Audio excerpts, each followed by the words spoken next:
All right, so 4 reasons I've been loving the Metcon 6 for my lifting performance. Number 1, I am a fan of the reworked mesh outer. So it's a lot more breathable. It gives this shoe a lighter feeling compared to the Nike Metcon 5. And overall, I'm a fan. To be honest, I wasn't sure how I felt about it. And when I first saw these shoes, I was kind of like, I don't know if I'm gonna be a fan, but to be honest, I'm bought in. I like the lighter feel, I like the breathability of this shoe. The second thing I'm a fan of is the overall stability. Nike Metcons are always one of the more stable cross-training options on the market, and this model is no different. It has a wider heel, has that split interior foam, so it has a softer foam up here on the forefoot, a firmer foam back here on the heel, so if you're looking for stability, you're gonna get that with this model. The third thing I like is that they keep the flywire tech in the Nike Metcon training models. So we have 4 flywire eyelets right here. So there's 6 eyelets in total. The 4 mid ones have the flywire. That's consistent with Nike Metcon training shoes, but I love that they're keeping that in because it is a big draw when it comes to how this shoe fits and how it feels. The fourth thing I like about this model, and this is a very, very subtle nuance compared to the Nike Metcon 4 and 5, but it seems like they beefed up the material back here in the heel and around the full cup of the boot. And why do we like that? Because number 1, Metcons have been known to have some heel slip.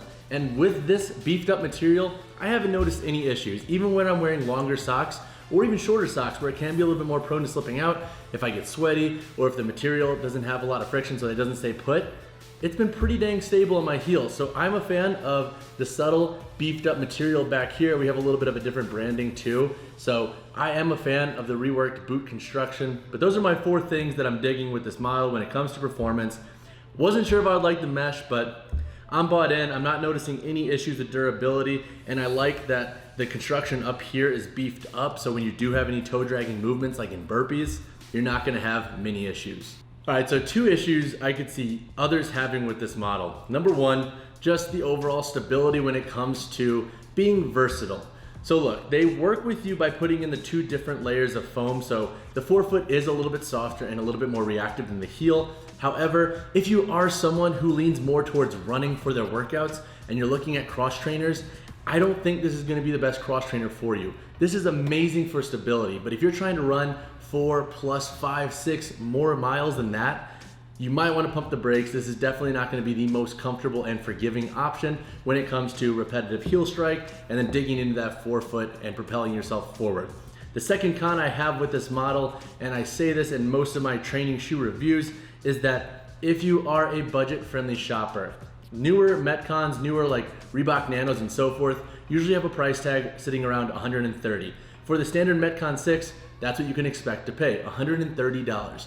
Now, if you are on the market for a more budget-friendly, cost-efficient model, check out the Nike Metcon 4 and 5. Those are both solid options if you're looking for a Nike Metcon, and they have a decent markdown right now because the 6 came out, so hallelujah for new shoes. But those are 2 things I could see folks having some drawbacks on, and really it just comes down to the context and how you want to use them. If you just want to train heavy and you go hard in these and you're more functional fitness or just your recreational style lifting workouts, these are going to be pretty dang great. So size and fit, how do they feel? How do they fit? If you are looking into this model, you should be pretty safe going true to size or going with the normal Metcon shoe size you go with. So if you say, let's say went for a 9 in the Metcon 5, stay true to this. I looked at the last of these models, so between the 5 and 6, and they are almost identical in my opinion. There might be some subtle changes because the boot construction back here, but overall, the length and the width and everything else are pretty dang on the money when it comes to the 5 and 6. So stay true to size or go with the size that you normally use for your Metcon models. I'm a 10, so I get 10s here, and they fit pretty dang true. I don't feel too boxed in, but they're also not too loose to where I'm swimming when I'm doing jumps and I have a bunch of toe jamming and so forth. Dude, Maui, what the heck, man? This is our Nike Metcon 6 review. Well, while I have you, if you haven't already, drop a like to this video, drop a subscribe to the channel, it helps the channel grow, and I have more shoe reviews on the way, along with fitness content and I guess dog content too. So when it comes to performance, this shoe's been interesting. I've been trying to beef up my testing protocols and really get into the weeds on the different models that are coming out. So like the Reebok Nano 9 and 10, for example, the Nike Metcon 6. I wanna know who's the best at every single activity. So for my cross-training shoe reviews, I do a ton of different tests. I do lifting, I do more functional fitness, so more of your cardiovascular slash lifting blend of training, and then I do lighter runs and some jumping activities just to see how the shoe feels and fits. Overall, this is what I can tell you. When it comes to lifting purposes, you're not gonna find a much more stable cross trainer than the Nike Metcon 6. The outsole is incredibly grippy and it's incredibly stable. We have the split foam layer on the inside, so the heel is super stable too. And if you want, they give you those hyperlift inserts so you can raise the heel a little bit, so you can have a little bit more of like a weightlifting shoe type of feel with this model. But overall, the outsole, midsole, very supportive, very stable. I think you're gonna be pretty safe going really heavy in these shoes. And to be quite frank, I don't know many people who are gonna train so heavy to where this shoe wouldn't work for them. When it comes to your more functional fitness style workouts, again, I think this is where the mesh comes into play. I wasn't sold at first. However, when you're going hard, when you're going for those hard cardiovascular, more Metcon style workouts, this shoe stays lightweight on the foot and it feels very breathable, which to the Nike Metcon 5's fault, I thought was kind of a drawback because that shoe would get hot as F when you were doing longer workouts, especially if you were in hotter environments. So I dig the mesh, and I like that the mesh goes through the full forefoot here, and they beefed up the material over here on the medial side of the big toe and so forth, because when you're dragging and so forth, you don't want that mesh fraying.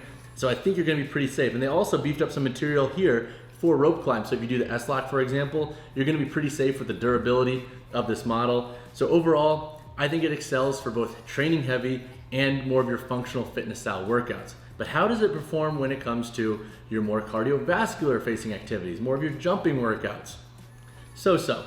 The Nike Metcon 6, look, it fits well, it's very stable, but if you're trying to push the upper echelons of your runs, this is not gonna be your best bet just because overall comfort is gonna go down because it is so dang stable. But if you're doing shorter runs, and let's say you have like a 400 meter or 800 meter programmed into your workout or you have sprints, this shoe is gonna be pretty dang good. Fits true, it's very reactive on that forefoot, and you're gonna feel fast and quick in them. Plus, if you're doing any lateral movements or some plyometrics, it'll support you pretty dang well for your workout. So when it comes to performance as a whole, I think the Nike Metcon 6 holds its own. I think it's honestly a level up from the Nike Metcon 5, and note that I was not sold that this shoe could be better than the 5. I was a fan of the 5, bigger fan of the 4, but this is becoming one of my favorite models of the Nike Metcon line. Now, I do plan on diving more into the weeds with my testing when I compare the Nike Metcon 6 and the Reebok Nano 10, so stay tuned for that review. But overall, if you're on the fence about the 6 and you're interested like, should I level up from the 5? I honestly think it's kind of worth it because this reconstructed mesh is probably a direction they're gonna be heading in for their next models. So if you get used to it now and get a feel for it now, it could help direct your future buying efforts. All right, so let's go over the construction. And I know I mentioned construction a little bit throughout a lot of these sections, but I just want to call out some bigger points here. So we still have that outsole that wraps up on the outer and medial side. So we have the lateral wrap, the medial wrap. That's great for rope climbs and so forth. The heel itself, as I mentioned, seems to be beefed up a little bit. Big fan of that for preventing any heel slip. I know just overall stability and feel. I like having a shoe and a cross trainer more specifically that cups that heel in so I don't have to worry about it slipping off if I'm doing any burpees and I'm driving through the toe and so forth. That's the last thing you want, especially when you're working against time in a workout. So the bigger call out here is the reconstructed mesh up here on the forefoot. So all through the forefoot, we have this new mesh right here. We can actually literally see my fingers through the shoe itself. And the best part about this is that you can tell the Nike designers, I think, were thinking about durability, because when you have a mesh, there's no denying that if it's a lighter material and you're putting a lot of friction or effort or any form of like rubbing into it, it can have a chance to fray. But I like that there's this synthetic, like what feels like rubber wrap over here on the toe. We have it on the medial side. I believe, yeah, we have some on the lateral side over here and around the bottom here. And that I think is really key, because that means they were thinking about what movements people are probably gonna be performing in the shoe when building it. And I think that's a really good move for durability, to be quite frank. Overall, again, the inner foam material has a split, so you can see inside right here, that split right there, that line, that's to indicate where the firmer foam is. So firmer foam back here on the heel versus up here on the forefoot. So that's a cool construction perk. And then overall, similar outsole to the Nike Metcon 5. So you have that grippy rubber up here, really helps you drive into the ground and so forth, supports activity on multiple surfaces. And Yeah, I think those are the biggest call outs. The Nike branding here, a little bit of a rework construction back here when it comes to the branding. We have that Metcon emblem, but overall, I think those are the biggest call outs. I mentioned the eyelets earlier and so forth, so without keeping this too long, I think those are the points that are worth mentioning with the Nike Metcon 6. All right, to wrap up this performance review, overall, I think the Nike Metcon 6 is a solid model. I like that Nike is keeping some elements consistent that they know are working well, like the stability here, the split foam interior, but they're trying new elements too to see what helps performance better. So if you're on the market and you're looking at the new Nike Metcon 6, if you like the Nike Metcon 5, I think you're gonna like this model. It's more lightweight, more breathable, but obviously if you are trying to save a little bit of money, look at the 5, look at the 4, they should be marked down right now. Let me know your thoughts if you have a 6 and if you just chose to watch this review for shits and giggles or fun, I guess. Let me know what you think down in the comments below of how you think they perform. Would love your thoughts. And as always, drop this video a like, subscribe to the channel, helps the channel grow, and we have more shoes and reviews on the way.